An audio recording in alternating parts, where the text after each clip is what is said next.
Complete Equality, Acts 10:25-48. By Pastor John Frederickson. I once managed an apartment complex and hired a dear Puerto Rican friend, Maria, to keep my books. These apartments housed people of all races. I also hired a resident, named Kay, to collect rents. Maria would go monthly to retrieve her records before doing the books for me. On one of those occasions, Kay explained to Maria some grievance she had against a Mexican resident. Then, with a condescending attitude, she told Maria, "You know, there aren't very many smart Hispanics."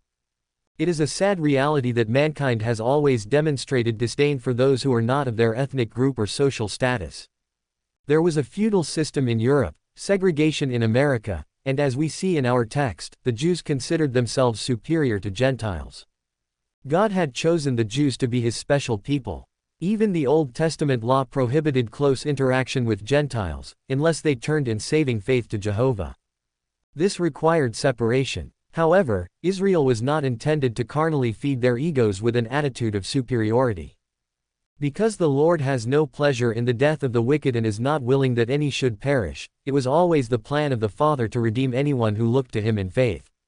Referring to the Messiah, Isaiah 49:6 promised, "I will also give thee for a light to the Gentiles, that thou mayest be my salvation unto the end of the earth." Referring to the second coming, Isaiah 42:6-7 promises, "I the Lord have called thee in righteousness, for a light of the Gentiles, to open the blind eyes, and them that sit in darkness out of the prison house."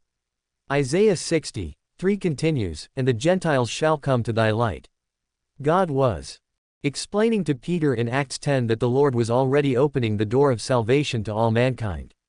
His testimony was that, "God hath showed me that I should not call any man common or unclean," verses 28. "But in every nation he that feareth him, is accepted with him," God, verses 35.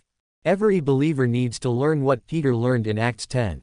It is unacceptable for any believer to look down their noses at others of different ethnicities. None of us are better than anyone else. All mankind are sinners by nature. Christ gave his life to redeem every man. Therefore, no one is to think of himself more highly than he ought to think. Romans 12:3.